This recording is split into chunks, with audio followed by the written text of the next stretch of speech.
Have you ever felt it? You send a prayer up and it just hits a ceiling. You're pouring out your heart, but all you're getting back is silence. Well, what if the blockage isn't coming from heaven? What if it's coming from us?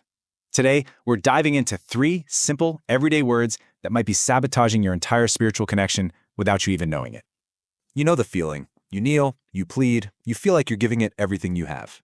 But that connection just isn't there. It's frustrating, it's isolating, and you start to wonder, am I the one doing something wrong here? The answer, might be way simpler and a whole lot more profound than you think. All right, let's get right into this because this idea is a complete game changer. The obstacle might not be some distant, unresponsive power. It could be the very language we're using. Our words create our reality, and sometimes they build the very walls we're trying so desperately to pray through. Now, this isn't about some complicated theological debate. We're talking about 3 common everyday words. Words that sound harmless, They even sound humble. But in the spiritual realm, they are roadblocks. They stop divine power dead in its tracks. So let's expose them one by one. So our first blocker hits the most deceptive of them all. Why? Because it disguises itself as humility. The word is if. It sounds so respectful, but spiritually, it is a trap. So when we pray, Lord, if you're willing, or if you can just do this one thing, it sounds like we're being reverent. But what we're actually doing is voicing our doubt. We're building an escape hatch for our own faith, almost preparing ourselves for the possibility that nothing is going to happen. Just think about that story of the father, right? He's at the end of his rope, trying to save his suffering son. He brings him to the ultimate source of power in the universe, Jesus himself. But his own words betray him. His heart is crippled by hesitation. He says, if you can do anything. And you have to see Jesus' reaction here. It's immediate. He doesn't heal the boy first. No. First, he heals the father's language. He challenges that if head-on, pointing out that the limitation was never on his power, but on the man's own belief. So there's the shift. It's immediate and it is powerful. We have to replace the hesitant if with a firm declaration. Even if we say it trembling, I believe. You move from questioning God's ability to standing firm on his promises. Let's get to our second blocker. You'll see how these build on each other. This is the word we all turn to when we're in pain, when we're confused. It's the question why. Asking why feels so honest, doesn't it? Why me? Why is this happening? But what it does spiritually is shift us from a position of trust to one of demand. It puts us in the judge's seat, making God justify his actions to us. And that path? It leads to a victim mentality, not to faith. I mean, look at Peter. He stepped out of that boat in pure faith. He was doing the impossible. But the second he took his eyes off Jesus and focused on the why of his situation, why is the wind so strong? Why are the waves so high? That's the moment he began to sink. His focus shifted from the source of his power to the size of his problem. And again, look at where Jesus puts the focus. He doesn't give a weather report. He doesn't explain the physics of the storm. He goes right to the root cause. Why did you doubt? See, the problem wasn't the waves. It was the wavering of Peter's faith when he started demanding an explanation for everything around him.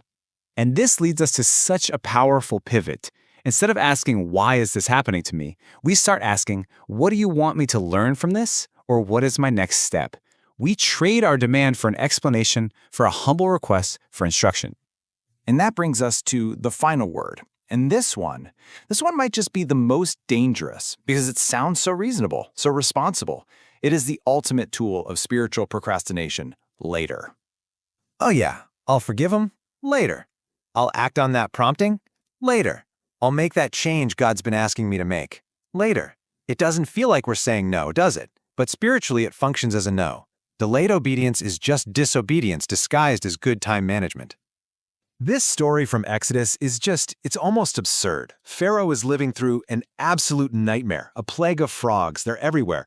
Moses basically offers him a way out on a silver platter, asking him when he should pray for them to leave. Tomorrow. Can you even imagine? He chose to spend one more night with the frogs. Why? Just to maintain the illusion that he was in control. He wanted deliverance on his schedule, not on God's. And that's exactly what later does. It prioritizes our timing over a divine opportunity. So this brings us to our final critical shift. We have to replace the disobedience of later with the immediate surrender of now. When heaven gives a directive, the only response that opens the door to real power is now. So there they are, 3 simple, incredibly powerful shifts in your language. From the hesitation of if to the declaration of I believe. From the demand of why to the surrender of what. And from the delay of later to the immediate obedience of now. And look, changing your language isn't just some kind of psychological mind trick. It is a spiritual realignment. When you start speaking words of faith, of surrender, of immediacy, you are literally clearing the channel. You are positioning yourself to finally receive what has been waiting for you this whole time. Think about it. The enemy of your soul doesn't actually need you to stop praying. He just needs your prayers to be out of alignment. He is perfectly happy for you to pray with if, why, and later all day long, because he knows those prayers are grounded in doubt, in complaint, and in disobedience. So just be honest with yourself for a second. As we walk through these, did one of them just hit you right in the gut? Which of these words has become a constant guest in your prayers? Because recognizing the block is always the first step to removing it. Remember this, divine power isn't waiting for you to say the perfect prayer. It's waiting for a prepared heart. A heart that has finally decided to trade its excuses for belief, its demands for surrender, and its delays for immediate, decisive action.